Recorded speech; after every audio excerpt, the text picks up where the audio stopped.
Next is the shortening of carbon chain. So earlier we did the lengthening of carbon chain. Lengthening means when we convert any given lower monosaccharide to the higher monosaccharide. That means when we convert trialdose to tetraaldose or pentose to hexose. Similarly, now we will do the conversion of higher monosaccharide to the lower monosaccharide, like hexose to pentose or pentose to tetrose or heptose to hexose.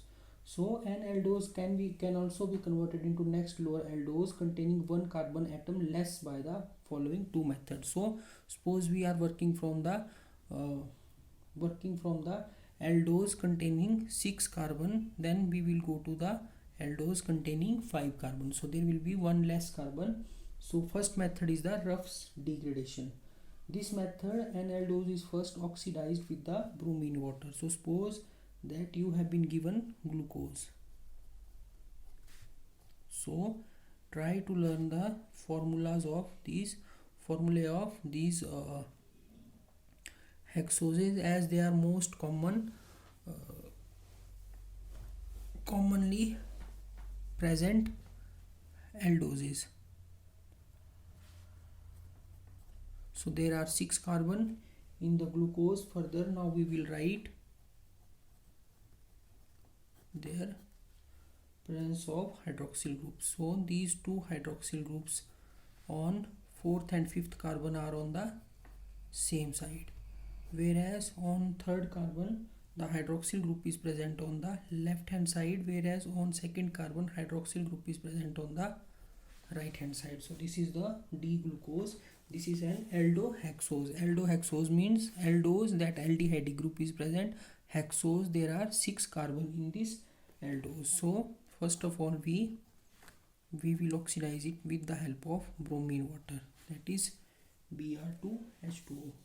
Further it will be oxidized to, as you remember, the reaction of oxidation of glucose with bromine water, there was the formation of gluconic acid, monocarboxylic acid, which is called gluconic acid.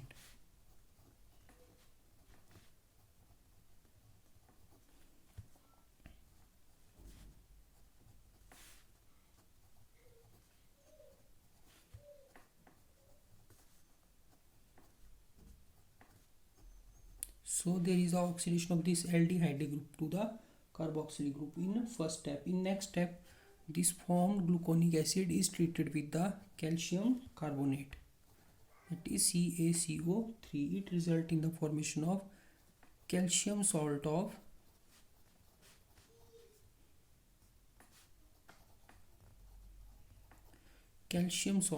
it will result in the formation of calcium salt of gluconate.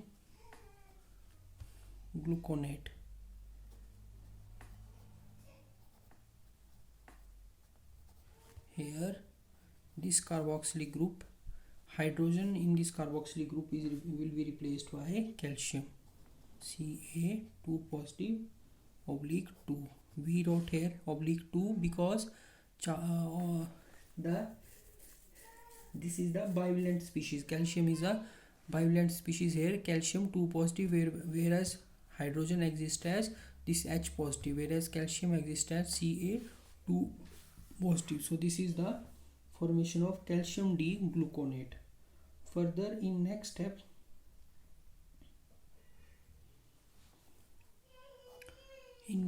Fenton reagent will be used. What is Fenton reagent? This is hydrogen oxide and ferric ion, Fe3 positive. So Fenton reagent will result in the formation of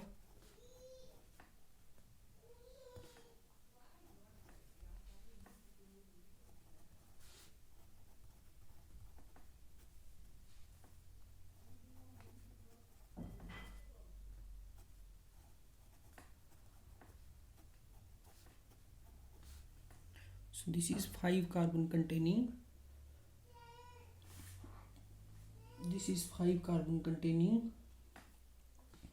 aldose, which is name of this aldose is arabinose. So we started from the glucose. When glucose was oxidized in the presence of bromine water, it resulted in the formation of gluconic acid. Further, gluconic acid was treated with calcium carbonate and it resulted in the formation of calcium D-gluconate.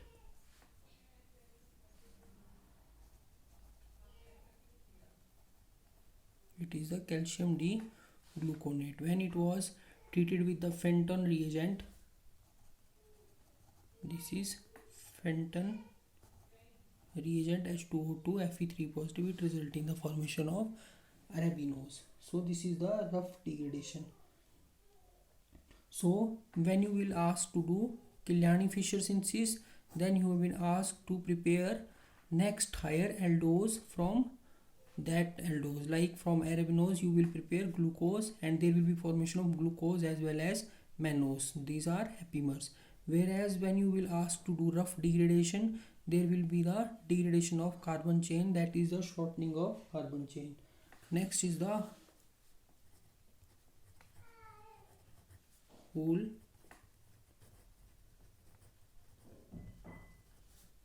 degradation, WOHL. Whole degradation is essentially the reverse of Kiliani-Fisher synthesis. So in Hole's degradation we treat the given aldose, that is we are taking the example of glucose. When we will treat the glucose with the hydroxylamine, there will be the formation of D-glucose oxime. You have studied this reaction while we were doing the general reactions of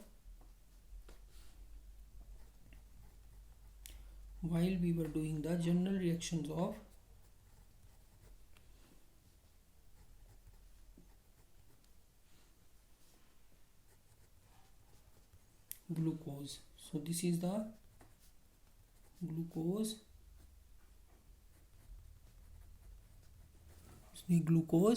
oxime. So further, when you will treat this glucose oxime with acetic anhydride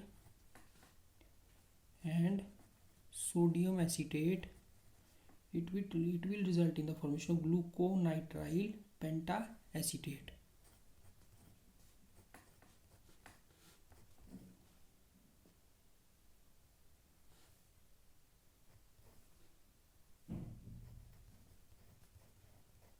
So all the hydroxyl groups will be replaced by acetate group.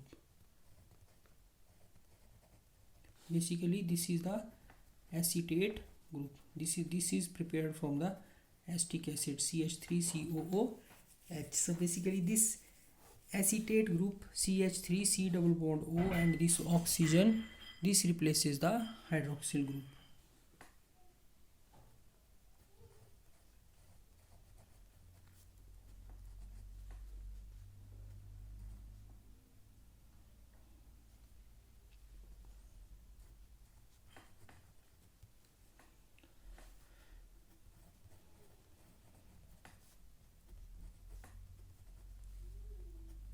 And here this oxime group is replaced by the nitrile group C triple bond N. So this is gluconitrile pentacetate. Further, when it is treated with the silver nitrate and ammonium hydroxide, there will be the loss of HCN 5 CH3 COOH and it result in the formation of arabinose.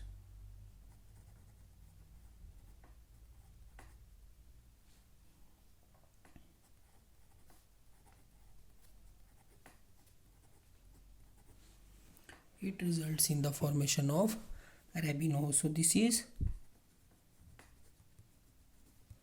arabinose.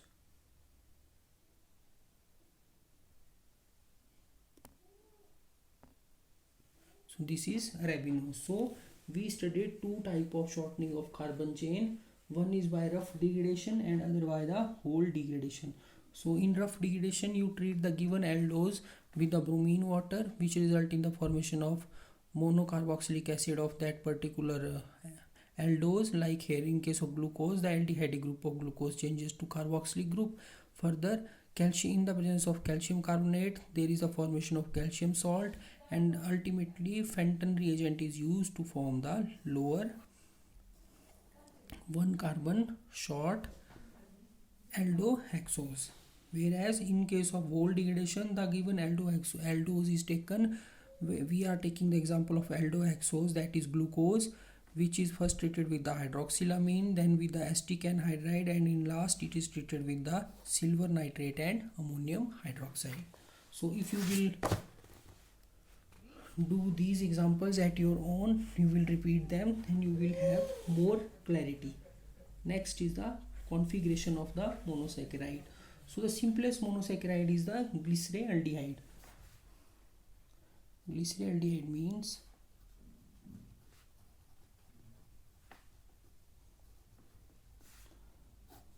or it can be written as this. This point means there is a presence of carbon.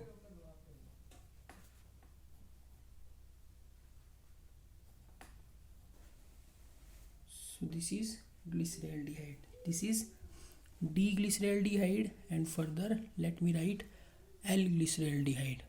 What is the difference between D and L-glyceraldehyde?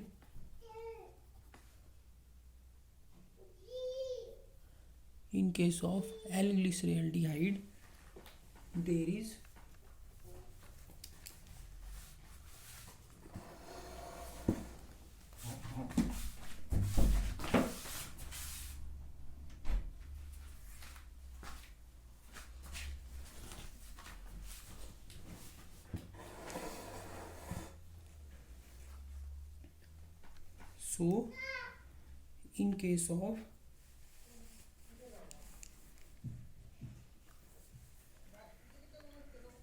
so in case of D-glyceraldehyde, you can see there is no difference. There is carbon, there is also carbon aldehyde group on the top, and this CH2OH group at the bottom, whereas at the carbon there is hydroxyl group and hydrogen group. In case of D-glyceraldehyde,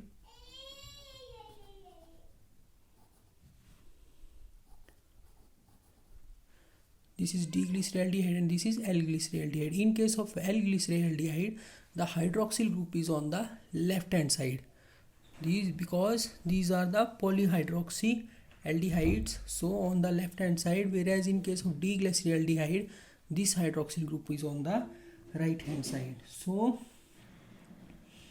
this is the difference between the D-glyceraldehyde and L-glyceraldehyde, and this is the simplest monosaccharide. So it contains one chiral carbon. This is the chiral carbon, and hence exists in these two enantiomeric forms. Further, D-glyceraldehyde we write plus sign, and for L we write the minus sign. Plus sign means it is dextrorotatory, whereas it is negative sign, it is levorotatory. So these are the configurations of glyceraldehyde. So the relative configuration of sugar and many other compounds containing chiral carbon atoms were determined by correlating them by the sequence of chemical reaction, either to plus glyceraldehyde or minus glyceraldehyde. So as you remember that in case of glucose, fructose or some other glucoses, arabinose, we again write that D arabinose or L arabinose or D glucose or L glucose. So they are relative to the glyceraldehyde. So any compound that can be prepared from or converted into D-glyceraldehyde will belong to D series, and similarly any compound that can be prepared from or converted into L-glyceraldehyde belongs to L series. So the chiral carbon atom of D-glyceraldehyde and L-glyceraldehyde serves as a configurational reference point for all monosaccharide. In monosaccharides containing more than one chiral atoms, the reference point is the penultimate carbon, last but one carbon. So we always consider the penultimate carbon, that is the last but one carbon. Last but one carbon means that if you are containing 6 carbons in a given series monosaccharide, then we will consider this is the aldehyde group and this is the last carbon. So we will take this carbon as a reference point. This carbon is called penultimate carbon. one lower to the ultimate or last carbon. So thus a monosaccharide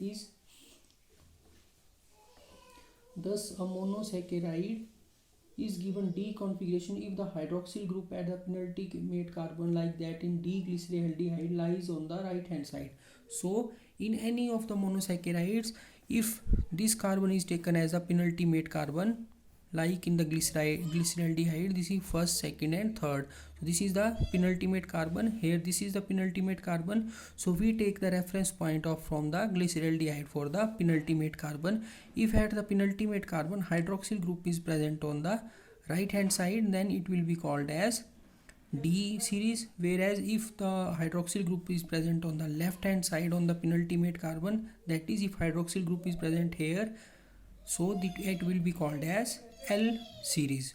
So I am telling you about the D glucose or L glucose. So earlier we done all the examples of D glucose, because in the D glucose at penultimate carbon the hydroxyl group was on the right hand side. So further, the configuration of D aldoses such as tetrose, pentose, hexose can be easily derived from the D-glyceraldehyde by using the given guidelines. So first of all, we will write the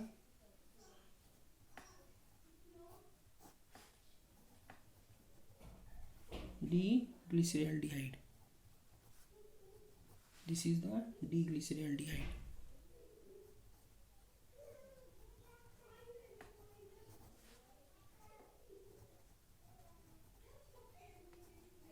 This is D-glyceraldehyde. So whenever a lower aldose is converted into higher aldose, a new chiral carbon center is introduced. New chiral center means asymmetric carbon. So if you are writing next higher aldose of this glyceraldehyde, you have to add one more carbon. So at top carbon it will be aldehyde group as usual, because it is a aldose, and at lowermost carbon it will be CH2OH. And there is one new carbon, as earlier one carbon is present earlier as in glyceraldehyde. So now two stereoisomeric higher aldose can be formed, which differ in the configuration only at C2, because we are starting from the D-glyceraldehyde. So at penultimate carbon the configuration will remain same as the D-glyceraldehyde. So now there are two probabilities, that is this is aldehyde group and this is hydroxyl group. So now there are two probabilities, and next, because the aldoses are polyhydroxy aldoses, and there are at the next penultimate carbon, now there are two probabilities. This hydroxyl, next incoming hydroxyl group can come in the left hand side or in the right hand side. So if it will come to the right hand side, we will write here hydroxyl, and if it comes to the left hand here for the left hand side we write here hydroxyl group, and here on the right hand side this is the hydroxyl group. So now there are two stereoisomeric formed from the D-glyceraldehyde due to the addition of new chiral carbon, and this is D ethose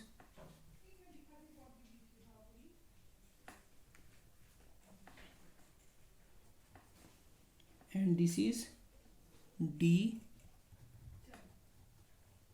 triose. So D ethose and D triose means the hydroxyl group on the penultimate carbon lies on the right hand side. Here written the word D, and here it is written the word, here is also D, because hydroxyl group on the penultimate carbon is on the right hand side. And further, this is the aldehyde group. So these are polyhydroxy aldehydes. Next, from the erythrose, again in erythrose there are 4 carbons, one more carbon will be added to the chain. 1 2 3 4 5, and now there are one new chiral carbon is introduced. So earlier, as per erythros,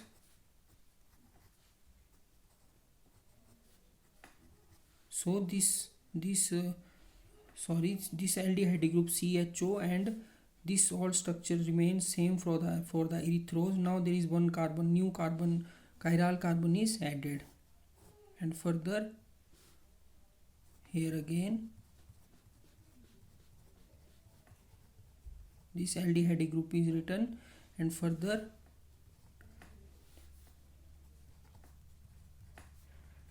now again at this carbon there are two probabilities for the hydroxyl group. Hydroxyl group can come to the right hand side or it can come to the left hand side. So if it will come to the right hand side, we will call it D ribose, and it will be called as D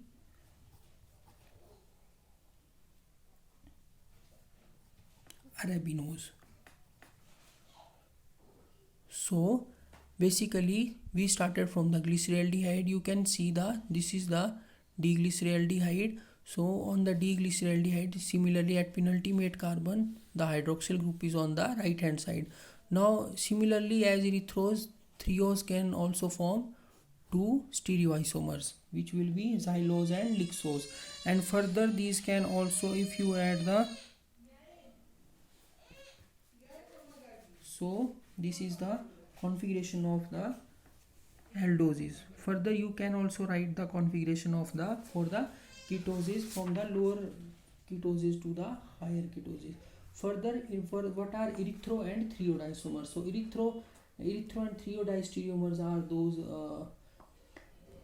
these are distinguished on the basis of presence of hydroxyl group. In erythros, the two hydroxyl group on the adjacent but dissimilar carbon atom are on the same side. Like these words are derived from these erythros and threos.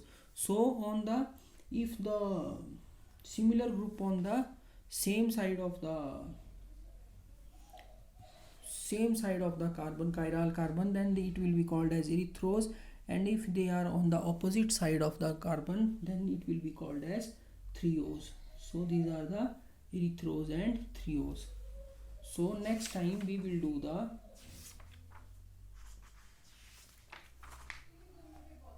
ring structure of the glucose, that what were the limitations of open chain structure and how various reactions or various evidences were given in the support of the ring structure of the glucose.